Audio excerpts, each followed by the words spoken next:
Ini adalah kerajaan Manis, yang mana pemimpinnya adalah Raja Melodi dan Nada.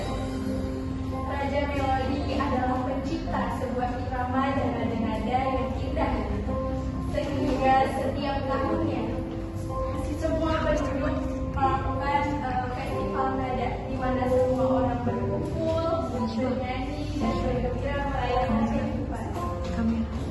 Hingga tiba pada suatu masa, kerajaan Pringis dilanda oleh duka yang mendalam. Pada malam yang dingin, angin berhembus. Di sana ada Raja Melodi yang sedang terbaring.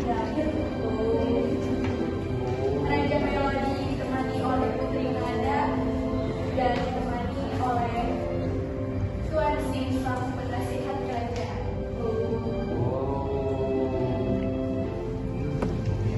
Saat itu Raja Melodi berkata kepada Putri Nada bahwa dia akan mewariskan segala tahta dan kerajaan kepada Putri Nada. Setelah itu Raja Melodi pergi meninggalkan Putri Nada dan kerajaan Pringis. Hari berganti hari. Setelah masa lalu itu, muncullah Raja Kodan. Dia adalah raja dari kerajaan Senyap. Dia selalu iri akan keramaian yang berada di negeri itu. Dia juga merupakan adik dari Raja Melodi. Raja Kodan dikenal dengan kelicikannya dan keambisiusannya dalam mimpi. Dia bertekad untuk mengambil tahta atau alih dari kerajaan Pringis. Di saat itu, Raja Kota berkata kepada seluruhnya, "Aku akan mengambil alih kerajaan ini. Kalian semua harus tunduk kepadaku." Dan di saat itu, Putri semakin bersedih. Dia berlarut-larut dalam kesedihan.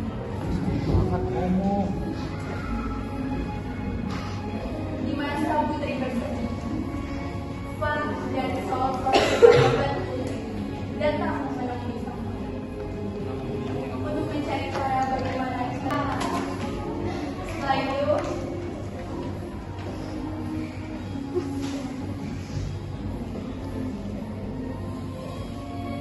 Setelah itu, Fah, Sol, dan Putri ternyata menemukan sebuah cara. Dia menemukan sebuah warisan dari Raja Melodi yang kemungkinan itu berisi sebuah lagu magis kekuatan melawan Raja Kodan. Sehabis itu, semua penduduk desa berkumpul menyanyikan lagu tersebut, dan akhirnya Raja Kodan tersingkir dan terusir dari negeri itu. Ia selalu malu jika bertemu dengan orang lain. Ia juga malu untuk keluar istana. Setiap hari, ia selalu memilih untuk berdiam diri di kamarnya. Jikapun harus pergi, ia harus bersama saudara-saudaranya.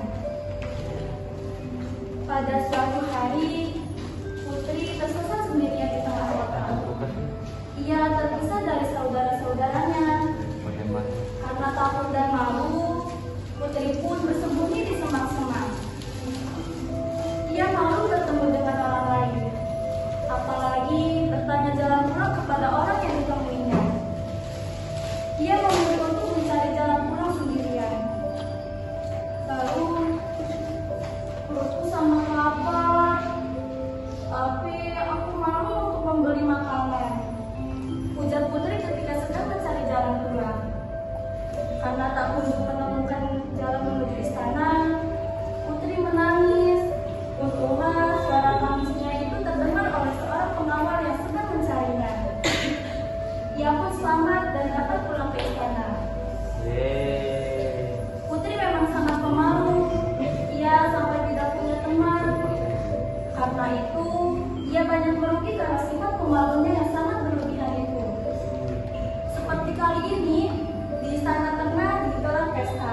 Tapi, Putri tidak mau bergabung. Putri, keluarlah dari kamarmu.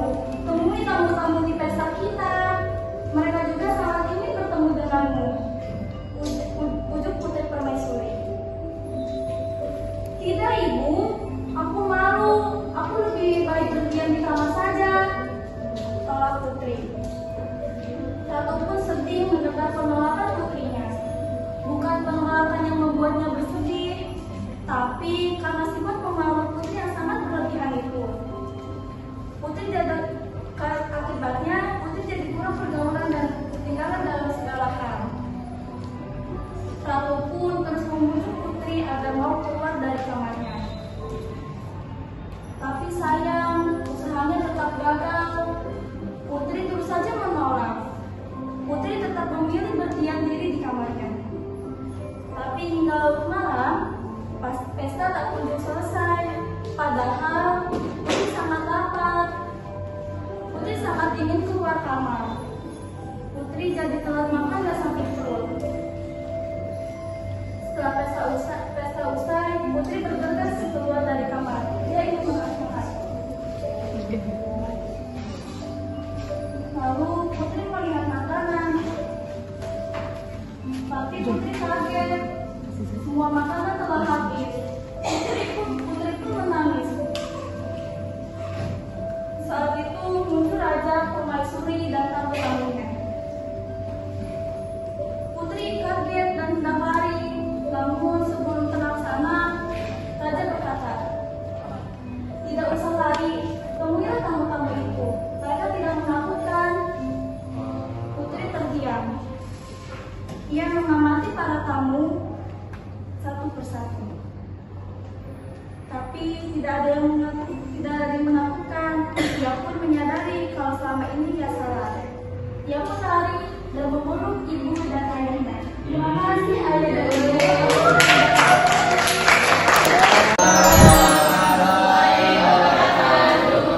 Selamat siang teman-teman. Tolong disimak ya dongeng kali ini. Saya akan membawakan singa dan tikus.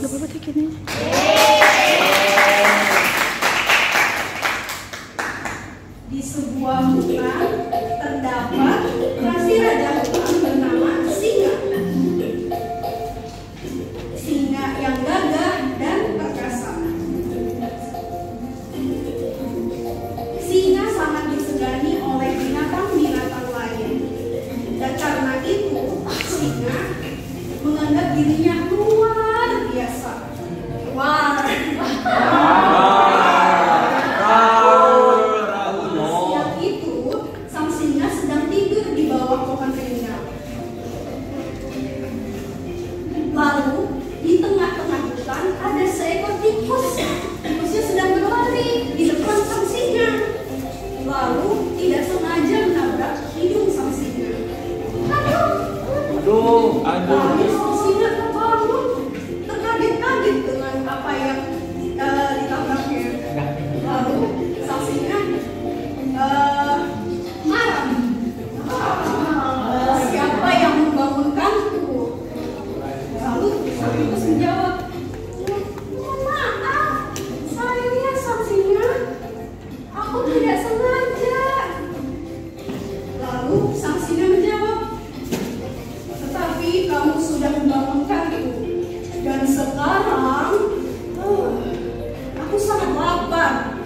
Lalu si tikus ketakutan, "Mohon maaf singa, aku tidak sengaja." Tapi sang singa tidak memaafkan tikus. Dia mengangkat ekor si tikus, mengangkatnya tinggi-tinggi, lalu ingin melahapnya. Dan setelah dekat dengan mulutnya, si tikus menjerit, "Ah, jangan!" Lalu sang singa menjawab, "Kenapa jangan tikus?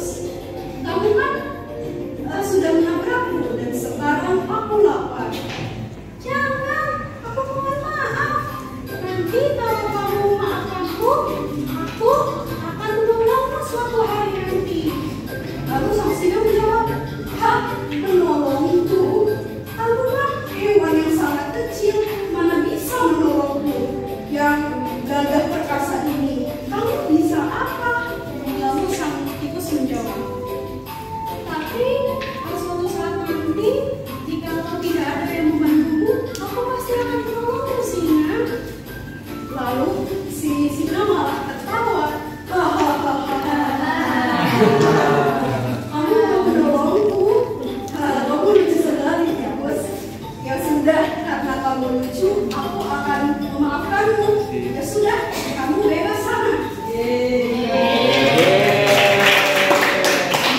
Lalu di suatu hari ada seorang manusia membuat perangkap untuk singa. Singa sedang berjalan-jalan dan nah, dia terkena perangkap si manusia itu.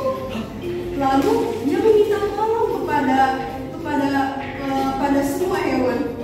Tolong, adakah yang bisa menolongku?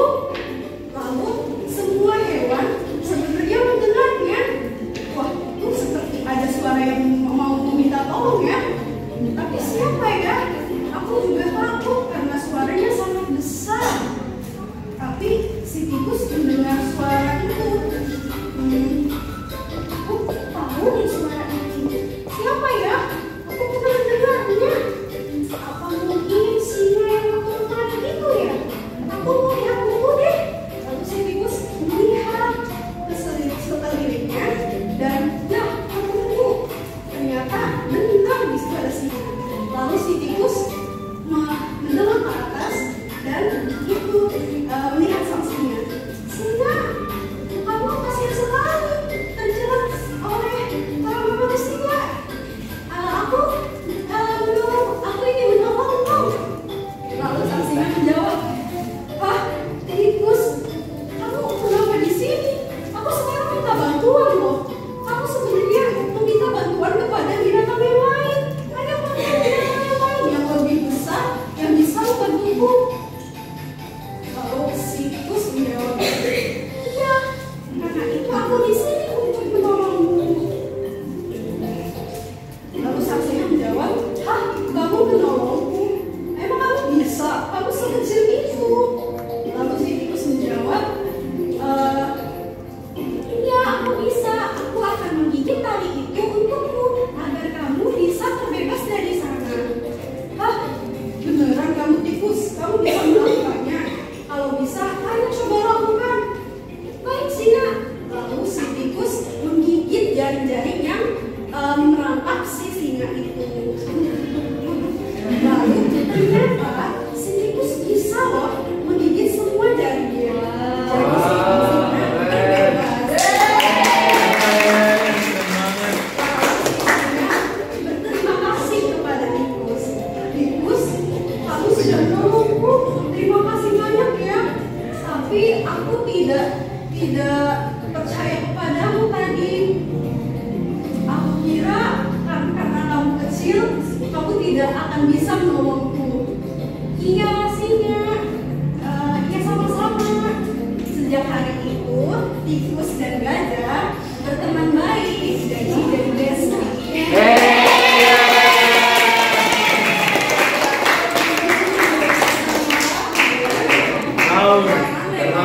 Sesuatu walaupun itu kecil. Oke, terima kasih. Wassalamualaikum.